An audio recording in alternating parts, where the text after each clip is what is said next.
Eu sou Mário Persona e essas são as respostas que eu dei aos que me perguntaram sobre a Bíblia.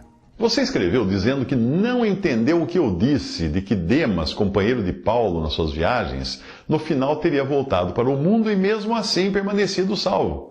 Eu me referia ao último capítulo de 2 Timóteo, que foram as últimas palavras registradas por Paulo antes da sua morte. Ali ele diz a Timóteo, escrevendo da sua cela na prisão, abre aspas, eu já estou sendo oferecido por aspersão de sacrifício e o tempo da minha partida está próximo. Combati o bom combate, acabei a carreira, guardei a fé. Desde agora a coroa de justiça me está guardada, a qual o Senhor, justo juiz, me dará naquele dia, e não somente a mim, mas também a todos os que amarem a sua vinda. Procura vir ter comigo depressa, porque Demas me desamparou, amando o presente século, e foi para Tessalônica. Crescente para a Galácia, Tito para a Dalmácia, só Lucas está comigo. 2 Timóteo 4, de 6 a 11. Antes, Demas estava juntamente com Lucas, auxiliando Paulo, como nós vemos quando o apóstolo escreveu aos Colossenses, capítulo 4, versículo 14. Saúda-vos Lucas, o médico amado, e Demas. Mas na carta que Paulo escreve na mesma ocasião para Filemon, encaminhando o seu escravo Onésimo, que havia se convertido e voltava agora para o seu Senhor, ele foi convertido pela pregação de Paulo, né? Ele chama Demas e Lucas de meus cooperadores, Paulo chama eles de meus cooperadores, Filemão 1:24. Na sua carta a Timóteo, Paulo não diz que Demas tenha caído em pecado ou tenha abandonado a fé, mas apenas que amou o presente século ou este mundo. Muitas vezes o envolvimento que temos com o mundo nos leva a desamparar a sã doutrina ensinada pelo Espírito através de Paulo, porque nós passamos a amar outras coisas. Demas pode muito bem ser alguém que exagerou na dose das coisas lícitas que Paulo menciona na sua carta aos Coríntios, quando ele diz, todas as coisas me são lícitas, mas nem todas as coisas convêm. Todas as coisas me são lícitas, mas eu não me deixarei dominar por nenhuma. Todas as coisas me são lícitas, mas nem todas as coisas me convêm.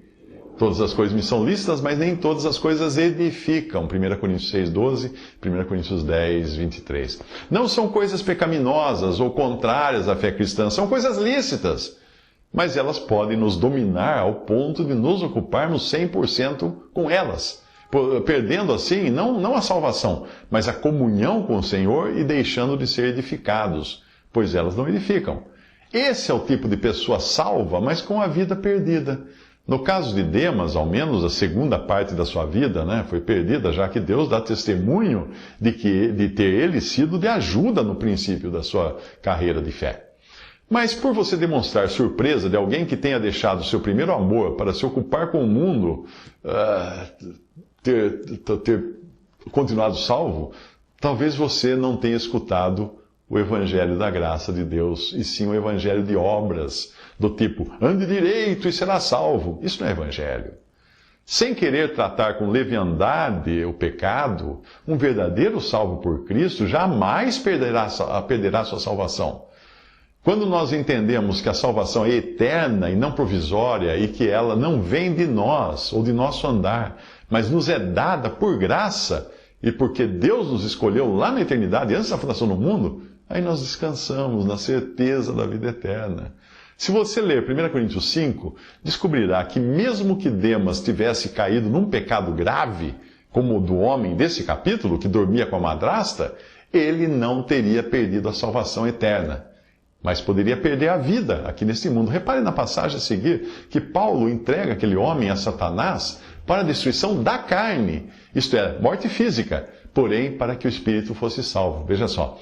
Eu, na verdade, ainda que ausente no corpo, mas presente no espírito, já determinei, como se estivesse presente, o que tal ato praticou, em nome de nosso Senhor Jesus Cristo, juntos vós e o meu espírito, pelo poder de nosso Senhor Jesus Cristo, seja entregue a Satanás para a destruição da carne, para que o espírito seja salvo no dia do Senhor Jesus. Fecha aspas, 1 Coríntios 5, de 3 a 5.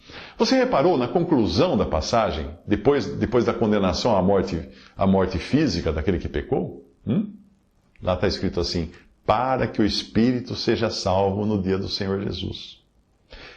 Uma salvação que fosse condicional, dada só para os momentos em que andamos direito, quando não praticamos más ações, não temos maus pensamentos, seria uma tortura uma salvação assim. Nós viveríamos como numa montanha-russa, sem qualquer certeza de vida eterna. Seria como um revólver fazendo aquela roleta russa. Você não sabe se vai morrer exatamente na hora que passou um pensamento ruim pela cabeça.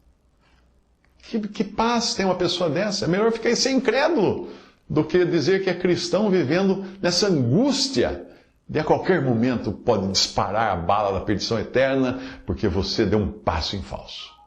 Visite respondi.com.br. Adquira os livros ou baixe e-books. Visite 3minutos.net. Baixe o aplicativo.